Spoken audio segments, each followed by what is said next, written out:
So that's the president. Looking good, big crowd, enthusiasm, lot of fun. He looks sharp.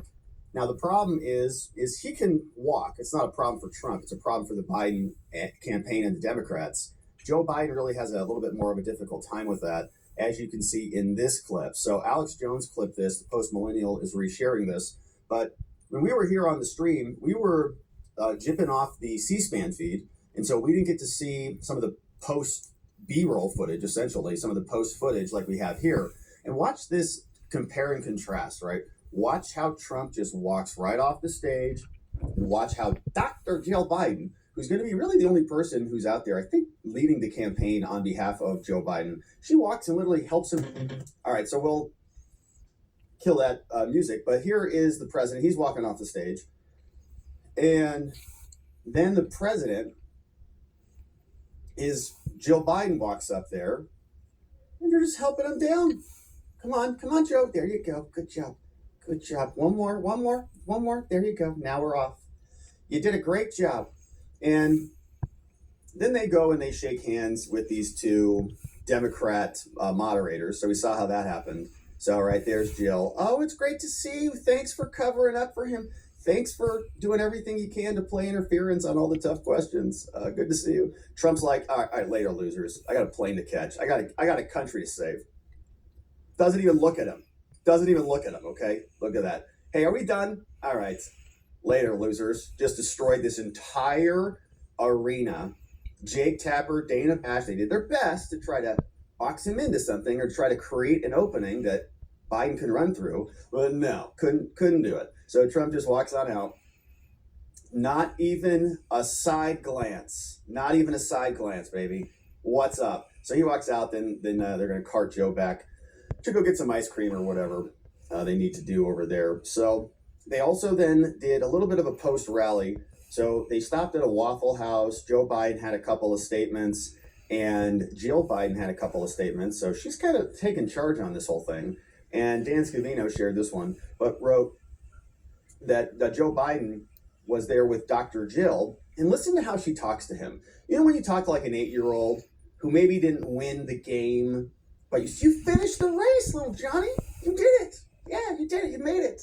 Congrats. You did a great job. Wow. You did like all of it. You ate all your food. Wow. The whole plate. You ate it all. Here, listen to how Dr. Jill sounds. And let me ask the crowd, what did Trump do?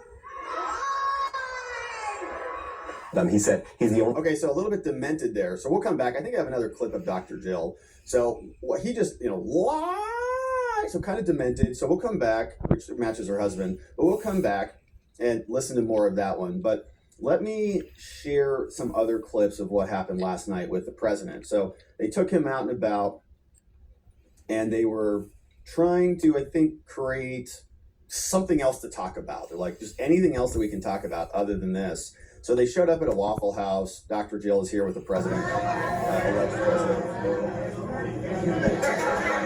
Down. All right. So they're walking him around this Waffle House. We don't really need to spend any time on it. Any concerns about your performance? Are you concerned? Here's a question. You should drop out that you're... Here you go. All right, here's a question. So this guy, hard to hear it a little bit, but he's asking him, Joe, specifically questions. Are you concerned about your performance? What are you talking about? Do you think you should drop out? What are you talking about? So watch Joe's reaction.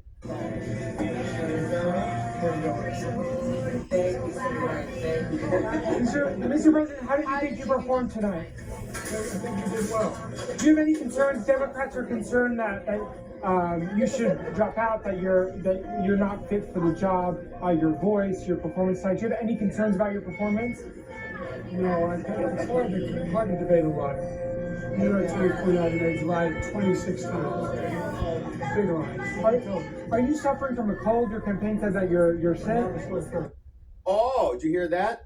Are you suffering from a cold or something? I have a sore throat. All right, so that's going to be the little angle that they're going to go with, that he just had a sore throat. Got it. All right, so then Joe Biden went out and he's giving these little talks. So he tried to rehabilitate his image. They threw him on a debate. They threw him on a stage after this and said, hey, just try something else.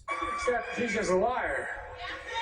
Look, folks, what's going to happen over the next couple of days is they're going to be out there fact checking all the things he said. Okay, cool.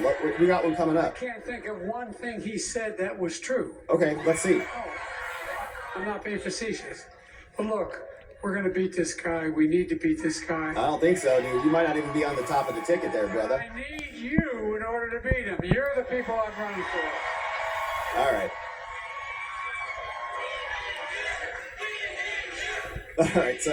All right, so a couple people are there cheering for him. Dr. Jill was also out. They dragged out some others to speak. Now, there was this one clip talking about fact check, all right?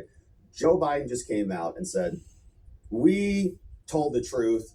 Donald Trump's a liar. We were here. We live fact checked the fake Fine People hoax in real time. They went to a commercial break. We said, oh, yeah, we just saw that. Because there's this thing called Snopes, which largely is not accurate, finally changed their inaccurate description of this hoax to the correct outcome, which called it false because it was not true at all. But Joe Biden brought that up again last night, and everybody knows that is fake at this point.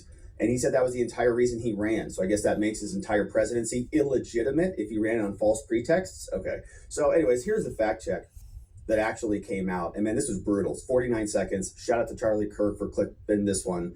And this was from CNN post-debate. Some of them, he said he's the only president in a while who didn't have any troops dying anywhere in the world. Troops have, of course, died on his watch. He said he's put in a $15 per shot cap on insulin and Medicare. It's a $35 a month cap. He said it's a $200 cap on overall drug spending in Medicare. It's $2,000 a year. He said the border now has fewer crossings than when Trump was in office. That's generally not true. He said, or at least strongly suggested, unemployment was at 15% when he took office. It was actually 6.4. He said Trump wants to get rid of Social Security. Trump doesn't. He said billionaires pay 8.2% in taxes. It's much higher. He said Trump told Americans to inject bleach amid COVID. We know Trump made foolish comments about scientists studying disinfectant injection, but didn't frame it as advice to people. And Biden said the Border Patrol endorsed him. No, its union supported the border bill he'd supported, never endorsed him himself.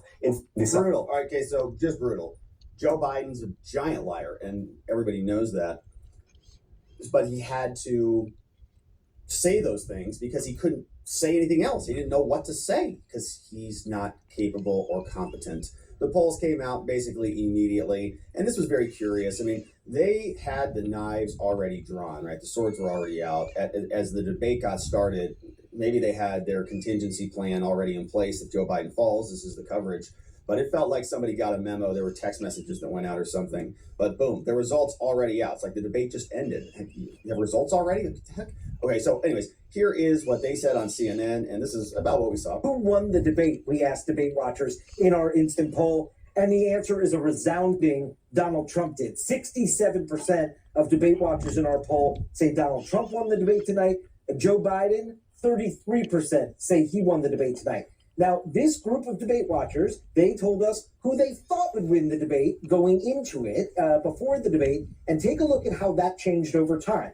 55% thought before the debate that Donald Trump would win the debate. 45% thought Joe Biden would win the debate. Look at what the debate did to those expectations. That who won changed it. Now, this has been such a weird thing for us, I think, here, because we have been living in reality, and so our expectations last night were met. Yesterday when I was here talking about, it was kind of the status quo from Joe, right? I mean, he looked terrible, sounded terrible, couldn't talk, couldn't speak. He didn't know policy, made up a bunch of crap, didn't get really questioned on anything, got angry, looked like he had dementia, looked like he was on the verge of death. Like, all of that has been the status quo. That wasn't new to us at all. We've been watching this for the last 3 years. We've been screaming about this, and everybody's been looking at us, gaslighting us, saying, you guys are crazy. Joe Scarborough's out there. He's vigorous. Kareen's out there like, I can't even keep up with him. You're like, oh, God. You people are lying. You're just lying. So what is it about that side that had such a gap between their expectations versus the reality? We didn't even sit here and think Joe Biden was that bad. I mean, relative to how bad he is always. Okay, in terms of Joe Biden's normalcy, he's terrible all the time in terms of being competent for the job. So yeah, it was about what happened yesterday. He didn't fall. He didn't fumble for like 2 minutes. He blanked out a couple times, but that's expected. That's exactly what we were expecting. So he didn't do any better. I don't think he did. I mean, he did terribly, but it wasn't like dramatically worse than his normal terrible, is my point. So everybody else on the left is like, oh my gosh, I can't believe this. We're going to go through a bunch of clips in the media. I can't believe how bad this was. Well, where have you been?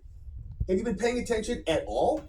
Because if you had been, you would have seen what we have all seen here, which is our president is gone, has been long gone. And every policy decision that we've been criticizing has been in that basis. There's nobody at the helm. Country is rudderless, or not, or there are other people who are actually governing things, which is just as scary.